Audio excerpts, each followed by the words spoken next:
City Council is back in session for its evening session at the hour of just after 7:30 p.m.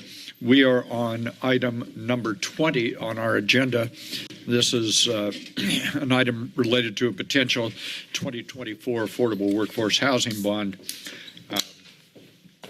If I might introduce this item, council members here, when you were candidates and since you've been in office for years, some months and some years, we know that certainly housing and housing affordability across a range of incomes is, if not the highest ranking issue among voters, it's certainly 1 and 2 with housing and homeless and the challenges around all of that.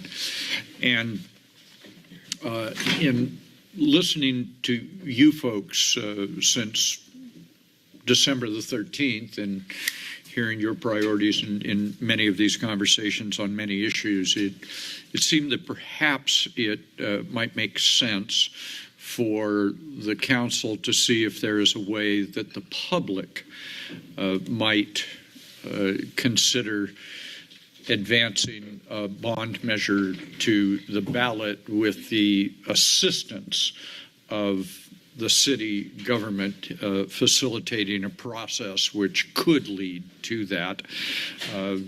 Had meetings like you all have had during your time in office with the city manager, the city attorney, our bond counsel, our financial advisor, keeping it within the context of the Brown Act with some of you. I've had a direct conversation about this item with 2 of you and wanted to bring this forward. The thought is that the March ballot might be a good ballot to have a housing bond on there. It's not a great ballot. You all run for office. You know what difference is between a March primary and a November general turnout. We're going to have a lower turnout in March and a higher turnout in November. But in thinking about that, it appears as if maybe the city might want to do something in November of next year. Looks like other jurisdictions may do that as well. So the March ballot might be a less cluttered ballot. But then the question is, it's a lower turnout ballot. So is there a way to help the community move forward on a ballot measure? In discussing this with the city attorney, and he will certainly speak for himself, I received at council that there is a path to approval of an ad valorem property tax bond measure on affordable housing, on workforce affordable housing. We'll discuss that issue this evening as well. If that arrives on the ballot by way of citizens gathering signatures, as opposed to the legislative body placing the measure on the ballot. So thinking that combination of March ballot might be good because it's less cluttered, but it's a lower turnout, is there a legal path to look at a different voter threshold? The answer that I've received from council, and which you will hear tonight, as well as from our bond counsel and from our financial advisor, is that that path is a worn path. And the bond counsel, which certainly, shall we say, they are conservative in nature, and financial advisors are conservative in nature. We had a Zoom call with them the other day in which they supported the city attorney's view and said that from their point of view, in terms of the marketability of such a bond that would be put to the voters and the voters would pass on a majority vote, that from bond counsel's point of view and the financial advisor's point of view, they're not concerned about that. They believe, in fact, they believe that that is a worn enough path that they would have no issue with a bond issue. There are some questions about about when that should happen. We can get into that a little later. As to process, it again, in listening to you all, it occurs to me that the voters of the city, if they are participating and they are the leaders of assembling a bond, they put it together. We help them in facilitating their work, but they are putting this bond together. And in effect, we hand it off to them sometime probably around the end of this month, perhaps. We hand off the product that they have put together that we have helped facilitate. And then it's up to them. Gather the signatures. That's a second test, I think, of the voter sentiment. First one is we'll do some public opinion polling, and we'll have a public, transparent process to facilitate the community putting together a bond. We have another opportunity then to test the voter mood through signature gathering. If there's a market for this, people will sign it. If there's not, they won't. And then the third test is obviously the election itself. In terms of the content, I think that it's been pretty clear, again, from things said by council members over the years, and certainly since I've had the pleasure of serving with you, that there are a rather broad variety of needs. The reason I call it, have slapped the label of workforce housing, and that doesn't have to stick. This is a characterization for tonight, for this item, is that I think we know that although there's probably not a legal definition yet of workforce housing, I think there's a practical definition. Some people would include in that definition some of our own employees, people who work in this government and have a hard time finding housing, or they have to travel great distances. We certainly know that the makeup of our economy here has a very significant component for the service industry, and those folks have a big challenge in living and working in the same community. I don't think it's a stretch to say that there are folks, we know this to be true, who have jobs, are working, and are living in their cars. I've heard you all talk about that since I've been here. We also know that there are folks who are without homes who would like to work, but the instability of not having housing gets in the way of being able to move forward in that regard. So when I say workforce housing, I mean that broadly, very broadly. And leave it up to the community who will show up at these meetings if we do this to say how many buckets are there and how much goes in each bucket. Let them make that determination as we move along. I want to thank Councilmember Newsom, Councilmember Brown for agreeing to co-author this. As it turns out, we also constitute the Budget and Revenue Committee subcommittee rather for this body, and it may. I'd like to at least put it out there as a possibility that if you want to move forward with this, that perhaps this subcommittee that you've already established, that we get portfolio to go conduct those meetings. So there's a context in which the meetings would happen. We would do it just like any other subcommittee of this body. We would be there and essentially be conveners or presiding members, and it would be we'll be taking input from the community. Let me pause at this point and see if Councilmember Newsom, Councilmember Brown would like to make comments on this, and then certainly entertain that, and then we will also entertain public comment on this. Mr. Newsom. And thank you, Mayor Keeley. So housing is obviously a great issue in our community, and especially lack of housing, and especially affordable housing. And this item will direct staff to start a process of engaging the community on an affordable housing bond, an affordable workforce housing bond, and helping craft it, as Mayor Keeley said, into a process of bringing about a bond. And so I'm happy to support this agenda item with Mayor Keeley, and thank Mayor Keeley for his work on it so far. Thank you, sir. Ms. Brennan. Yes, thank you.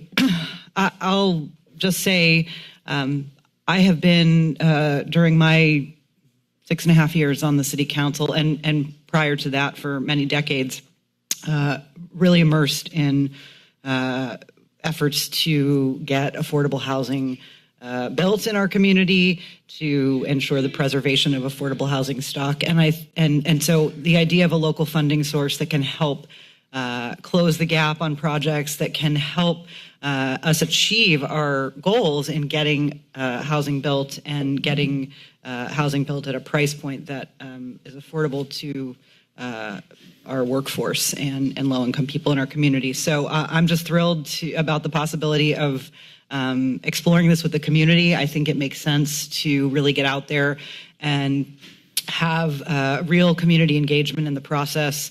Having been involved in citizen initiatives as well, it is a lot of work, but it is an opportunity, as you said, to get a better sense of where the community is at. I think the idea of polling is really important. And with respect to this being a really open community process, and the city's role in leading that, I think is really important. We've seen initiatives over the years that are full of good ideas and aren't fully vetted, and a lot of time goes into trying to use this process to, for people to get things they want. And this is an opportunity for us to get what we all want. And so I'm really happy to be signed on and to move forward. Thank you. Councilmember Watkins, and then certainly Vice Mayor will go around the table here. Ms. Watkins. Yeah, no, thank you for bringing this to us. I know that there's been talk about something like this coming forward.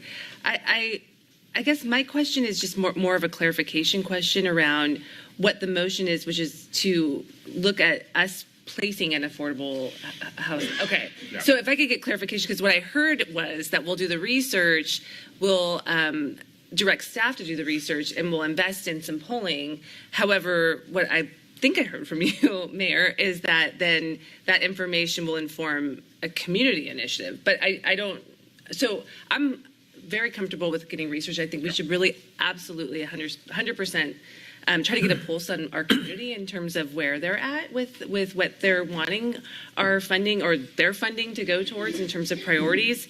But I just wanted to get a point of clarification on the recommendation. And we're going to do that as we move along here this evening. I see. Wrote that out at first. This is an evolving, iterative conversation issue. So you're exactly right. This will change this evening. Potentially, okay. Yeah. And if I could, in terms of certainly the outcomes associated with that, just knowing, especially with the work with children's funds, that if you have a petition ballot initiative, then you would only need 50+1, really, to get dedicated resources. Whereas if it was put on by a legislative body, you would need the 2/3 majority, correct? Okay, thank you. Thank you. Others? Madam Vice Chair, Vice Mayor. Thank you. It's no secret in this room that I do not like taxes, and especially property taxes. But I do think it's important to bring this item forward so that the community can weigh in on the issue. And so I think the polling is a really important component. And again, the signature gathering, if it comes to that, and then let the voters weigh in. And if that's where people want to spend their money, that's what the will of the community is, then that's where we should go. So I'm prepared to support this tonight. Thank you. Thank you very much. I know that is not an easy issue philosophically for you, and thank you for seeing your way clear on that. You had one more question. Certainly. I did have one more question. Yeah, we will. We'll go around first round, and then we'll do another one. Ms. Bruner. Thank you. And actually, Councilmember Watkins asked my question too on what the motion was. I wasn't sure if it was, but investing, I think it's important. There were no attachments with this, and I had a couple people reach out to understand $35,000. What is that for? What is polling? And it costs that much. And so I think it's really important for folks who don't understand that process to know that polling is a randomized selection of voters that get a call usually. It's usually done via phone. And I just wanted to take a moment to explain that. And they have a chance to answer some questions that are put together by a polling firm. And they can weigh in. And if there's a great majority that in that polling says, yes, we absolutely want the city to pursue an affordable workforce housing bond, then that helps inform the next steps. And so I just wanted to make sure that that was out there for those that reached out about that process. And it sounds like a lot of money, but I think that is the important step in us moving forward in this. And I know from being on that Revenue and Budget Committee, it's your job to really find ways to fund needs of the city. And I think, housing and workforce housing and affordable housing, all of these terms, like you said, they're like with workforce, no legal definition, but we can all identify that is a need. So I think it's great to explore this further and see what the polling suggests. If I might, in response to that, provide a little more information. The thought with respect to the public opinion research work is that, and Mr. Huffaker and his staff have been working on this as well, it is that if we're going to have a very open, transparent public process, whoever wants to show up, shows up. And we publicize it broadly. When they get there, I think a way to put some sideboards on everybody's expectations is to show them the results of a public opinion research document, which says, well, they're inclined to do this, but not this. They go this far, but not this far, whatever it may be. The poll will help people sort of regulate their own appetites, I think, and see what is real. It's a great way. On that, plus what people want to advocate for, then hopefully a bond comes together. Ms. Contar-Johnson? Sure, yeah, I don't have questions, but I'll just make some comments. I really appreciate you, Mayor Keeley, and Council Members Newsom and Brown bringing this forward. I think this is absolutely the right process to gauge the community will and readiness for something like this. I personally know that there is a need, and again, we've talked about it all day today. And I think the Citizens Initiative, I love how you outlined the first test is the poll, the second test is the signatures, the third is the votes. And I think that's the appropriate process. So I'm happy to support this, and that's it. Oh, I had one more thing. During this process, I think it will be important to define what we mean by workforce housing. Of course. And then, as you said, we'll see how the polls come out, but what will this pay for? So I know that'll be outlined clearly, but specifically defining workforce housing, because that term gets kind of thrown around. Yeah. So thank you. Certainly. So, you good? If I might just comment, yeah, we're right with you. We're right with you. With regard to this public opinion research, so again, Mr. City Manager and others have been working on this with FM3. There are several good polling firms around California that I believe you can rely very much on their research. It's not advocacy polling, it's genuine public opinion research polling. As to the questions that are being asked, how to construct that, we're going to be having another meeting tomorrow morning on that. But again, it is designed, let me say it this way. FM3, my experience with FM3, and the reason I like them a lot, is some polling firms will cut the poll in the favor of the client, right? Right. They'll cut it slightly, not a lot, not that you can't rely on it, not that they're dishonest or something, but there's polling methodology and there's polling methodology. And what I like about FM3 is they slightly cut it against what your interest is. They make it harder for you, which I think is a very good thing. But anyway, Mr. Hefferker, would you like to talk about how the poll is being assembled at this point? I think you described it well, Mayor, and I know Councilor Bruner was asking about process. I do want to just make clear that we collected quotes from several nationally recognized polling firms. FM3 is one of the top 3 firms that does this work. As the Mayor described, it is statistically valid research, which means that they will be including a sample size that gives us a good read on how the community feels about a number of issues.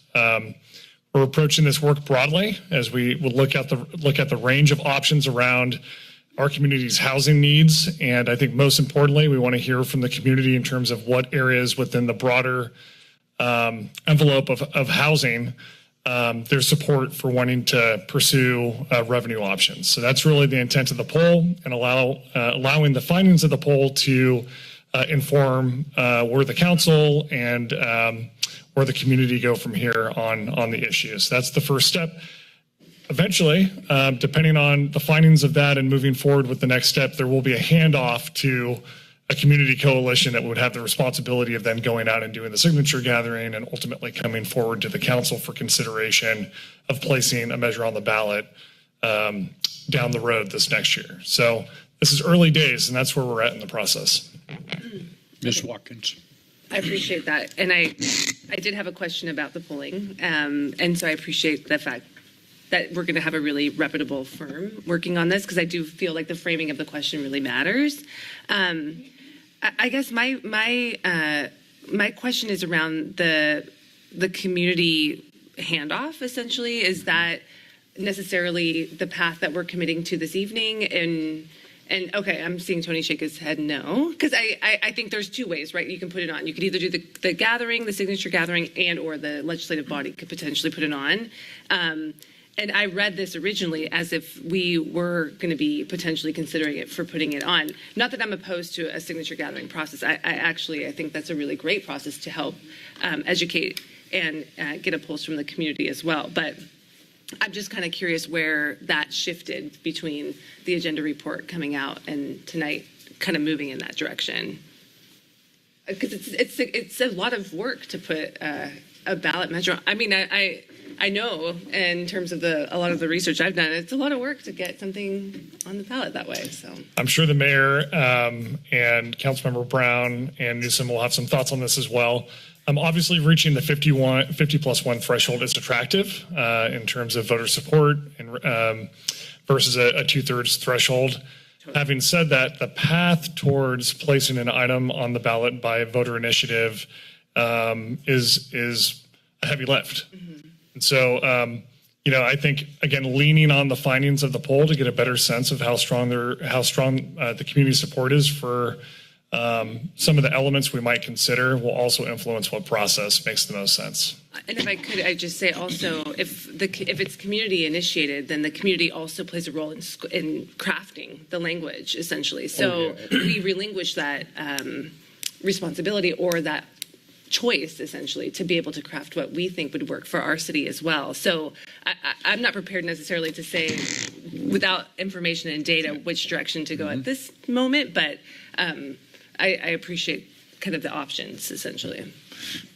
couple of other points. One is, if I can go back to the polling for just a moment, the way that these legit polling firms work in terms of who do they sample is that first of all, they are only sampling likely voters in next March's primary.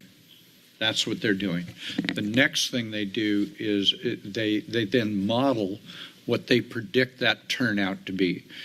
How many Democrats, how many Republicans, how many declined to state, how many women, how many men, how many homeowners, how many renters.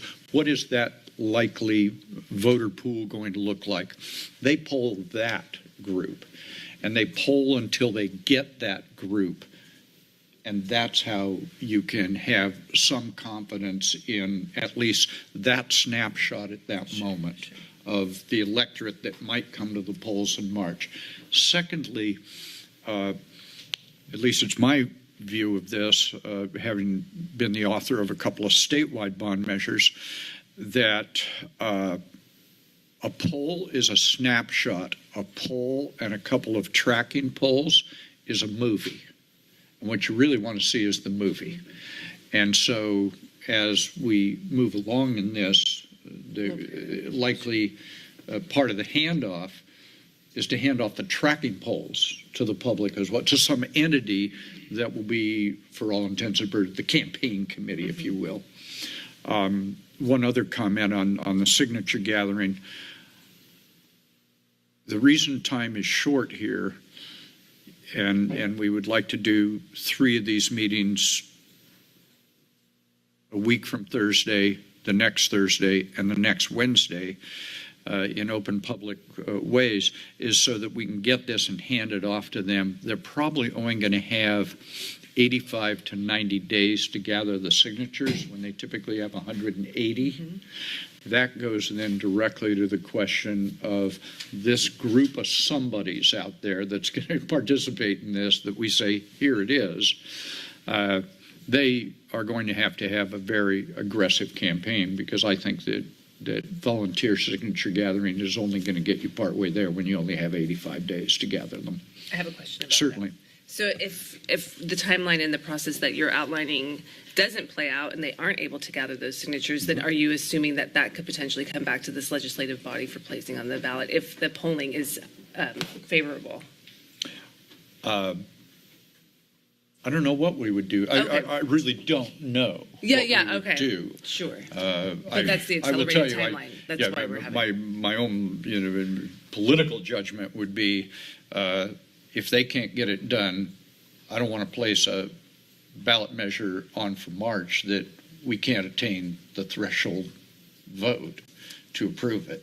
And if the community is not favorable in terms of the polling and information you're receiving. Exactly. Okay, so, Yeah, so we have other touch points where we'll meet as a council to be. Okay, that's what I'm trying to get at. Great, thank you, because I wasn't reading. Okay. Let me ask, I'd like to ask Mr. Condati, would you take a moment and share with the public and the council your opinion on this matter, and then also report out the conversations with both the bond counsel and the financial advisor? Yes, happy to do that. Thank you. Mayor Keeley, members of the council. So what we're talking about here is a tax measure that would be used to finance a bond issue where the proceeds of the tax would be designated for the purposes set forth in the measure. And that's called a special tax under California law. And so what this implicates is Proposition 218, which was enacted by California voters in 1996, and it amended the California Constitution to add Articles 13C and D. And what it essentially does is it places procedural and substantive restrictions on the city's ability to raise various taxes and fees and assessments.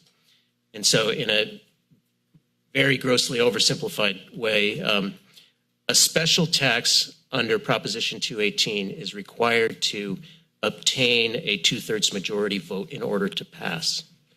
A general tax, on the other hand, only requires a simple majority under Prop 218.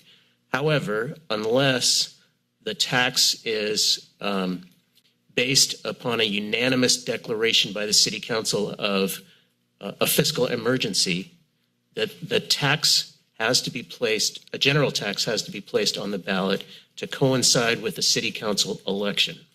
Special taxes can be on any ballot. There was a case in 2017 decided by the California Supreme Court entitled the California Cannabis Coalition versus the City of Upland, in which the California Supreme Court essentially said that a general tax measure that qualified for the ballot by citizen initiative, it was a tax on cannabis gross receipts that Upland could use for any general revenue purpose, did not need to comply with the requirement that the election coincide with a city council election. The court essentially said those procedural and substantive requirements were not imposed on the voters, they were imposed on the city council, which led many people to speculate as to whether or not other requirements of Prop 218 were similarly not applicable to a citizen-initiated measure. And the question as to the simple majority versus two-thirds majority vote was answered in a 2021 decision by the First Appellate District Court of Appeal involving the city and county of San Francisco, where San Francisco voters placed on the ballot a tax on corporate gross receipts to fund, among other things, services for the homeless and other special purposes. And the First Appellate District, relying on the California Supreme Court's decision in Upland, concluded that that also the two-thirds majority vote requirement is not applicable to a tax placed on the ballot by citizen initiative, and it only requires a simple majority vote. That decision was subject to a petition for review before the California Supreme Court, and the California Supreme Court declined to review it, indicating essentially the Supreme Court's acknowledgement of the validity of that decision. So that really provides the legal framework for how a citizen initiative could be placed on the ballot and pass with a simple majority vote. My concern when this initially came to my attention is that I know that the bond markets are sometimes fickle. And so I was concerned that, if we did this somewhat novel approach to a bond issue, would it spook the bond markets? And so I consulted with the bond counsel that we've used for many years, Jones Hall, and we met just last week, and the attorney from Jones Hall, his name is Chick Adams, basically stated that his firm could write an unqualified legal opinion supporting the validity of the tax measure, which is what the bond market would look at when bond investors are trying to make a decision about whether or not they're going to risk investing in a municipal bond. So an unqualified opinion from bond counsel is what bond investors would look at. We also have a financial advisor that we've used most recently in connection with the Water Department's issue of certificates of participation. And the financial advisor likewise said that they thought that was a viable path forward. One caveat is that there is a measure that has qualified for the November 2024 ballot put out by the California Business Roundtable that would close the loophole created by the Upland and San Francisco cases. However, if we are successful with a measure in March, in other words, if a measure is placed by the voters on the March 2024 ballot and garners a simple majority but not a two-thirds majority vote, the CBRT measure could undo that. However, if we've already gone to the bond market before the vote has taken place, then under the contracts clause of the California Constitution, those bonds would not be subject to a legal challenge, even assuming that the CBRT measure passes. So that's the legal framework that we have sort of plotted out as one option for the council should you decide to move in that direction. The other option, obviously, would be a lot easier because it would just entail the council ordering by resolution a measure put on the ballot for the same purpose. That would, however, again, require a two-thirds majority vote to pass. I might add, finally, that the City of Oakland placed a general obligation bond measure on its November 2022 ballot, sort of along the lines of what we're discussing, and it got something like 75% voter approval. So it passed with a very comfortable supermajority vote. So I think the intent with regard to the polling is to test voter sentiments here in Santa Cruz as to both, the magnitude of the issue as well as the projects that the public wants to see the city pursue with the funding. Other questions or comments? Ms. Watkins, certainly. Thank you. Sure. Just because I've been tracking a lot of this, especially as it related to a lot of the children's funding, so I'm very familiar with these legal circumstances that we're within. It's very interesting that the timing is of what it is in terms of the November potential threat to this. So, and then you answered my question in regards to the bond. So I appreciate the legal context because I think that really informs why you made your comments the way you did. There we go. All right. Let me see if there's anyone with us this evening who would wish to comment on this item. Good evening. Good evening. I've been in the trades 40 years. I've been a general contractor for 35 years, and I'd like to invite you to get out of the weeds and look a little broader. Housing is a mathematical equation. Cost of the house and the ability to pay equals home ownership. This city has done nothing but focus on housing, which lines the pockets of developers with cash, and you have totally left alone the ability of the citizens of this city to pay for that housing. You haven't tried to raise the minimum wage. You haven't offered a down payment program where the city floats a bond to make qualified buyers the advance of the down payment to establish a mortgage. You only worked on one side of the equation, and as long as you do, it will be a big problem for the people in this city. For the people coming from over the hill, no problem. They're making lots of money. I defy you to get in any one of your social groups and ask, how many of you are making $143,000 a year, the median income for this city? And I bet you'll see very few hands raised. Thank you, Mr. Brokaw. Anyone else who's with us this evening wish to testify on this item? Good evening, sir. I suppose I have a couple questions, but this is about a bond measure to get funds for the city, like the income of the city has somehow dropped. Well, when the personal businesses were destroyed due to dogmas of Brock Chisholm, what's really going on? Are you guys going to take bonds from the BRICS currency? Because the U.S. dollar is really not doing so good. I'm not quite sure what to say. I learned some things. I'm going to leave it at that because there's other things to talk on, but this is quite somewhat confusing, but I wasn't kidding about the currency because what is coming in the next coming months to the United States? Thank you, sir. Good evening. Good evening.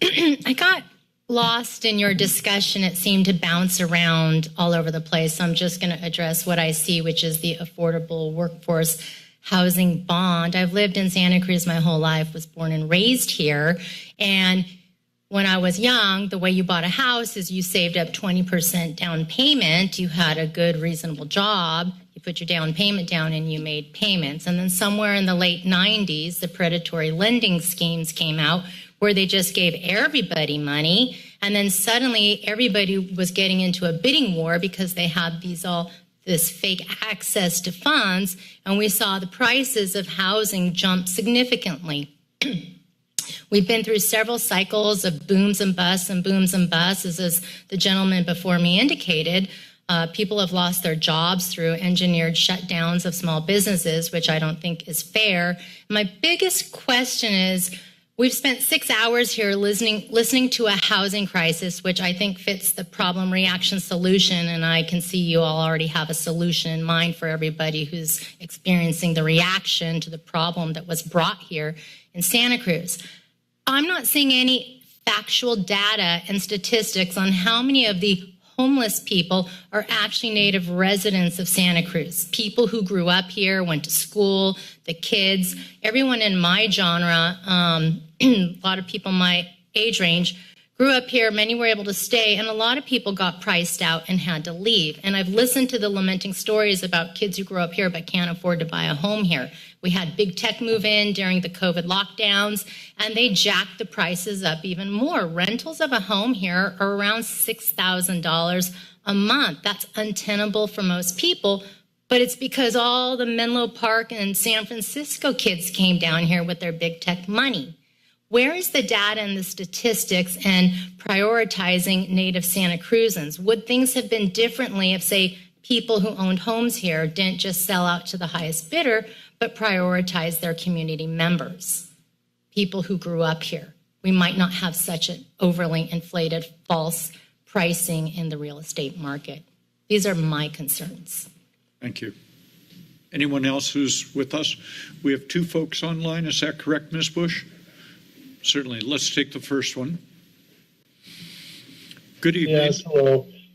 What the double-speak words affordable workhouse housing bond really means is rent controlled, deed restricted. All property owners and other renters will subsidize government housing with zero benefit to them and will be forced to go into long-term debt in a move to destroy the free market in housing and make it a socialist-style government-controlled housing paid for with an end-around Prop 13, ever higher property taxes, paying on a debt of principal plus interest for most of the rest of their lives.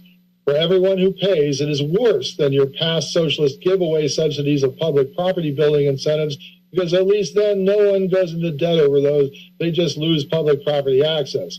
It's not a tax on current income. It's not a tax on economic sales activity. It is placing the entire public in expensive long-term debt at a really bad time for that, where a vast most will get less than nothing for it.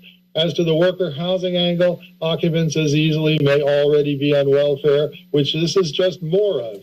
It's people who can't afford to live your housing and will increase government dependence and invite poverty to come and stay in the city, your specialty. Once dependent, they will be loath to move beyond dependence, just like welfare, which it is. But in this case, you don't have the legitimacy of the federal government to provide for the public welfare. You overstep and misdirect your mission. It's almost all the public paying forever for a few somebody else's subsidy or rent control. There are already plenty of housing projects underway that will greatly increase the vacancy rate, worth waiting for evaluation. You ignore the risks of overbuilding into a population decline or housing bubble burst at expensive sky-high interest rates, no less, and you know the vast majority of all extra housing built will at best only accommodate planned expansions of UCSC students and the staff when that happens. Students obtaining college degrees or staff aren't the sob story low-income targets you're selling this on. I ate hot dogs and beans, worked, took out loans in college, and I never thought anyone owed me anything. The mostly broke Bernie and cultural Marxists will be happy to fill out your biased, expensive surveys and perhaps get signatures. They worship the government and do as told. Others think for themselves. The word useful idiots comes to mind. If this is a general tax, it's the same as voter-rejected failed Measure F, but with a swap grab for property taxes instead, with no insurance of any purpose except lining the city's budget. Do you know the meaning of no? That was like 7 months ago. Did the people get their money's worth on the consultant surveys and cost to put Measure F on the ballot? You could have lit a match to that money, no difference. If this is a special tax, it's a 2/3 vote needed, although you got a sneaky way of trying to get around that. Let's not waste the money either, which is far more than $40,000 to put a housing bond on the ballot that in the past has been a coin flip to approve. But in today's world, people have had it, up to the chrome dome with ever higher. The day people tell the government, no, you've controlled and mismanaged enough of my money and my life is right here, right now, today, and is why the people voted Measure F down, because they've had enough. Thanks. Thank you, sir. We have a second person, is that correct? Two more now. Two more. All right, let's take the next one. Good evening.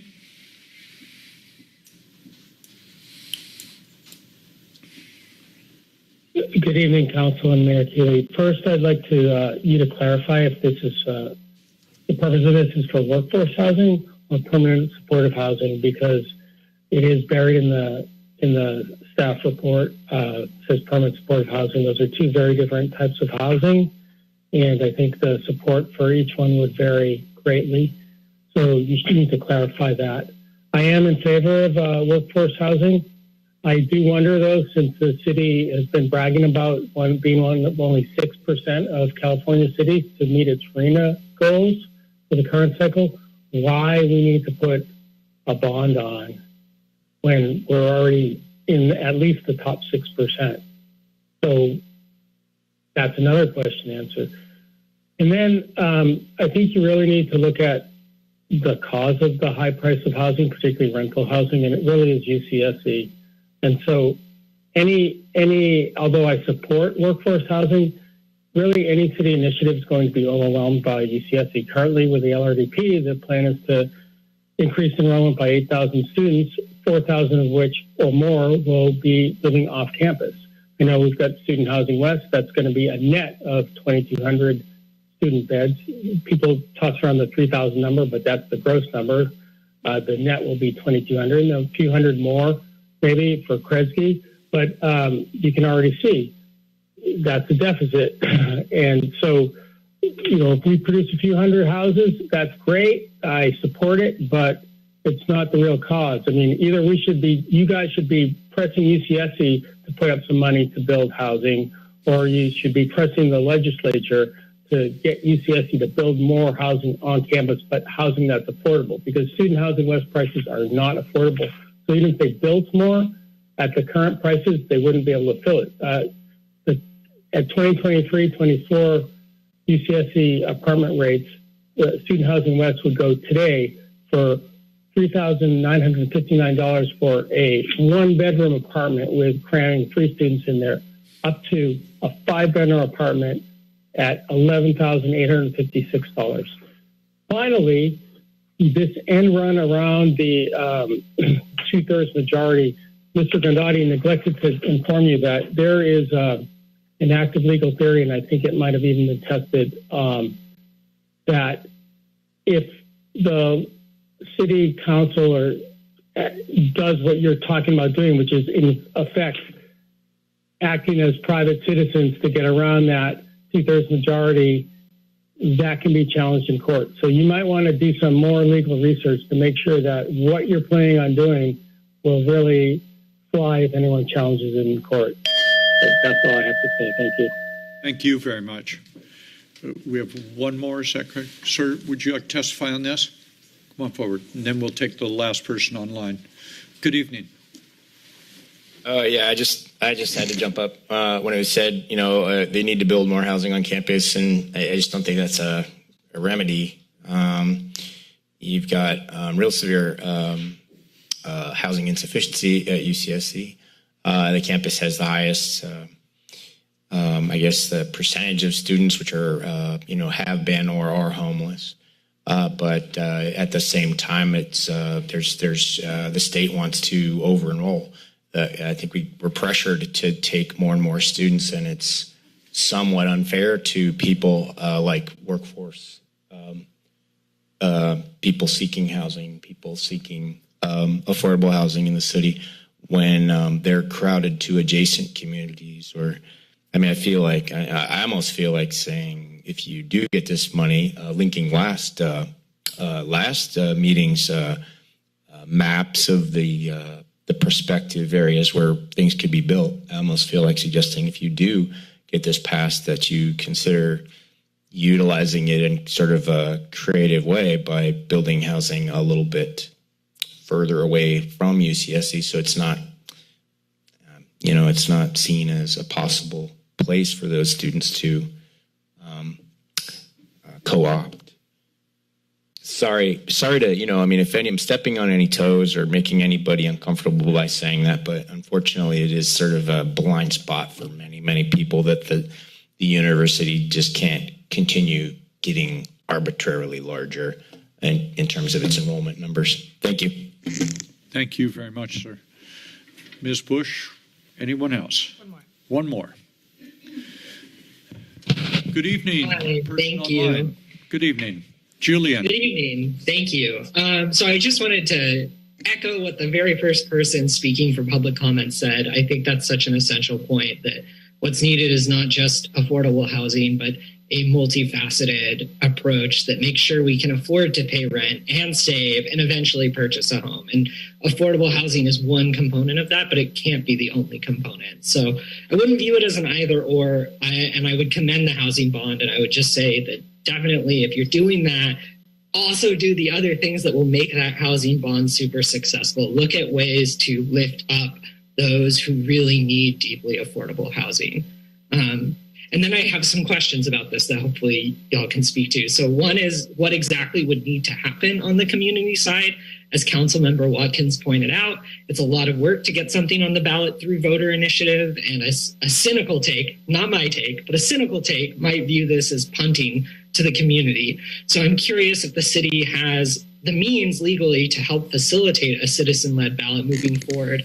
I get that the community feedback and polling is a lot of money and legwork that the city would be doing here. I don't want to minimize that, but I'm curious, does the city have means to do anything else after that, or does it really then fall to the community?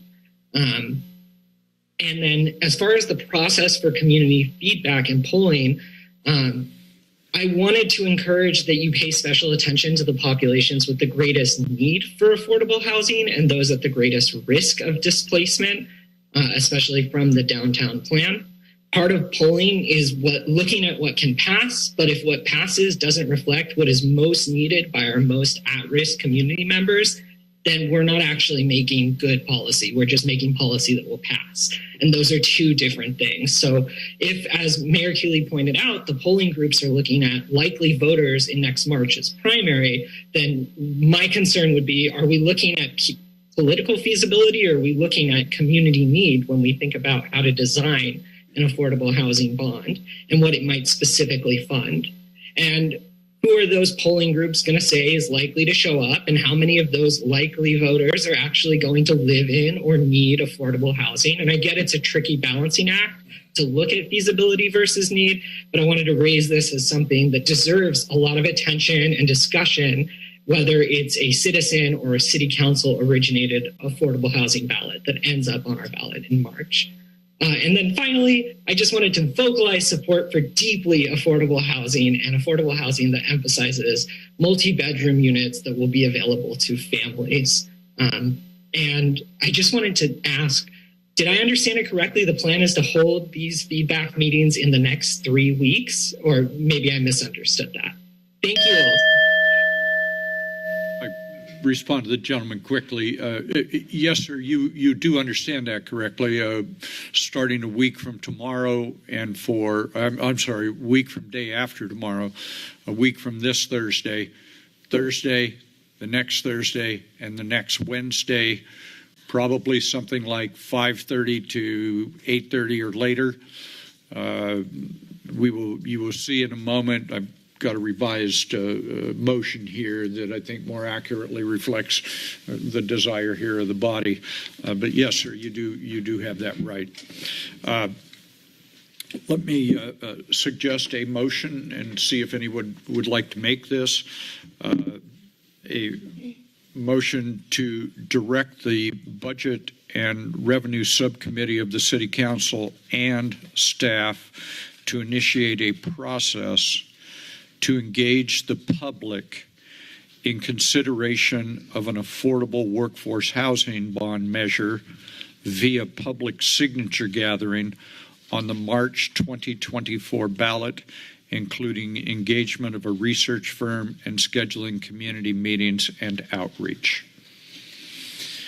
I will wait for a moment and be glad to, any part of that you need me to work through. Can you just repeat it again? Certainly, glad to do that. Motion to direct the Budget and Revenue Subcommittee of the City Council and staff to initiate a process to engage the public in consideration of an affordable workforce housing bond measure via public signature gathering on the March 2024 ballot, including the engagement of a research firm and scheduling community meetings and outreach. Are you willing to make that? I will make that motion. Are you willing to second that? Sure. Second by Colin Johnson. Okay, good. We're good. Yes, please, Ms. Watkins. May I ask a question for clarification on your motion? And that you are identifying that the petition gathering is a component of that. Do you want to specify that in the motion? Yeah, so what I've put here is via public signature gathering. The idea there is so it is clear that our role as the city is to facilitate the public's ability to assemble a bond if they want to. Gotcha. That would then arrive on the ballot via signature gathering by the public. Okay. Yes. Okay, just making sure. Okay, good. Question, Ms. Bruner. That's my question as well. The way it's worded, it's to initiate a process to engage the public via signature gathering. So it sounds like we're engaging the public via signature gathering. Is that how it? I don't see the language yet. So okay, let me see if sounds like in a moment, Ms. Bush will put that up and we can work on this together.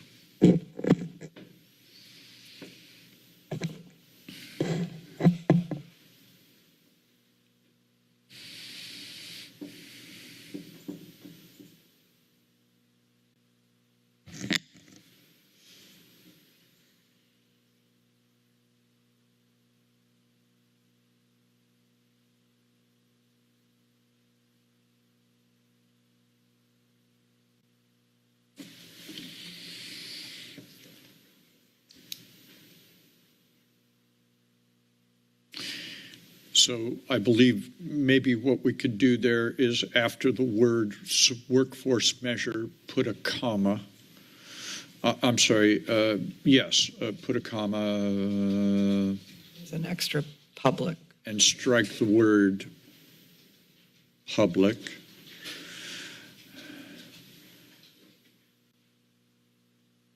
And then for the March 2024 ballot.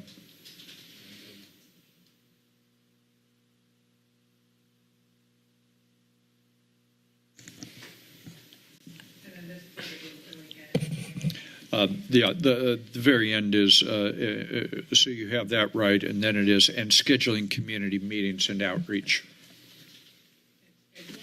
And scheduling community meetings and outreach.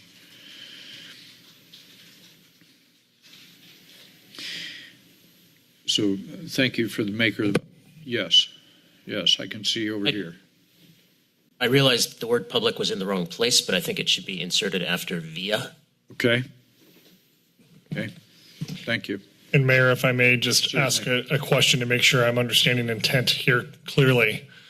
Given that we are going to allow the polling to determine whether or not the process is one of which is a citizens initiative versus a question that comes back to this body for consideration of placing on the March ballot, would it make sense to just simply strike via public signature gathering on or for the March 2024 ballot and keep that broad to keep options open? Just a question. Here's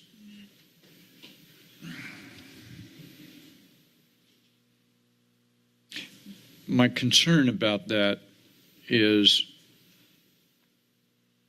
I'll be probably the most surprised person in the city if polling shows that on the March ballot that a 2/3 vote measure. I mean, we'll wait to see what the research says.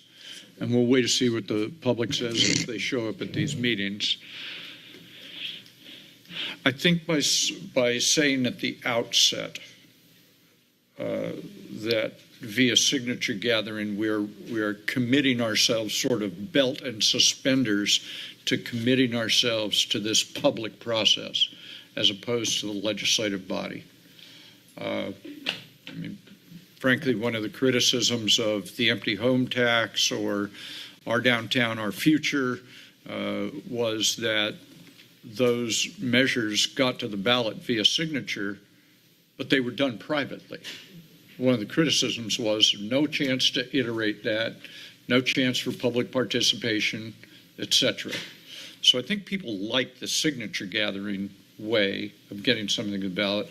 We're curing, I think, the private nature of people who get items to the ballot via signature, that the product that they're asking people to sign is not a publicly vetted process. So I'm trying to sort of belt and suspenders these, so there'll be no question that this measure, we will give them a draft to work on. When we give them the polling data, briefings on housing conditions and so on at the first meeting, we're going to also give them a draft so that we're not holding a series of affordable housing salons. We're holding a series of drafting sessions with the public. And they can amend that any way they want, but it is their product.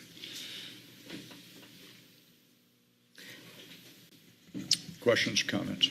I think I had a similar question to what Matt brought up in terms of, is that restricting our options essentially by having that? But I hear your thoughts on that and your perspective, and I understand. In terms of the framing of it, it feels to me that to initiate a process to engage the public, including engagement of a research firm and scheduling community meetings and outreach, is sort of before then regarding a consideration. Go ahead. So I would move that. Yeah, I'm sorry. I would move that up because I feel like engaging the public really is about the.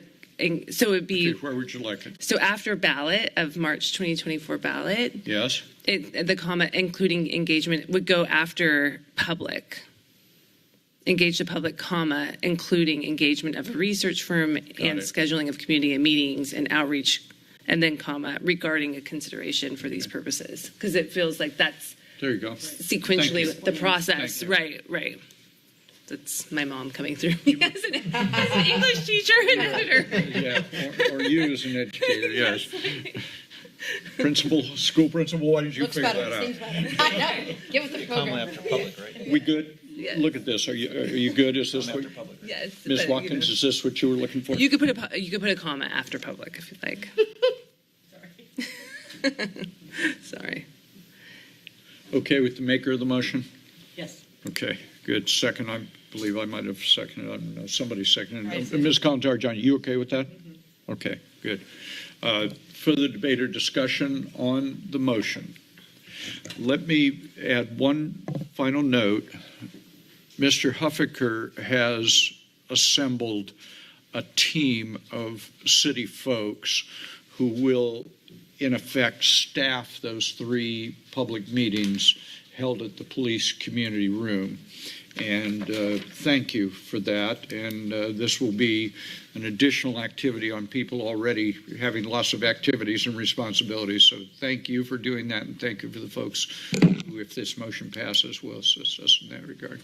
Further questions or comments, Ms. Colantar-Johnson? So the 3 of you are Brown acted on this. Yes. If other council members want to attend any one of these community meetings but not converse with other council members, what would you advise? I will give that some thought and communicate with council members individually. I think it's permissible to attend and not participate, but it always makes me a little squeamish when that happens. So I'll stay away if I need to, but I'm interested in attending at least one of them. So let me Wildly stay away. let me do that. Let me do that analysis, and I'll be happy to get back to you. Thank you. Thank you. Further questions or comments? Yeah, thank you. Clerk will call the roll. Councilmember Newsom, Aye. Brown. Aye. Watkins, Aye. Bruner, Aye. Kalantari Johnson. Aye. Vice Mayor Golder. Aye. And Mayor Keeley. Aye. Thank you. Motion passes and so ordered. We are on item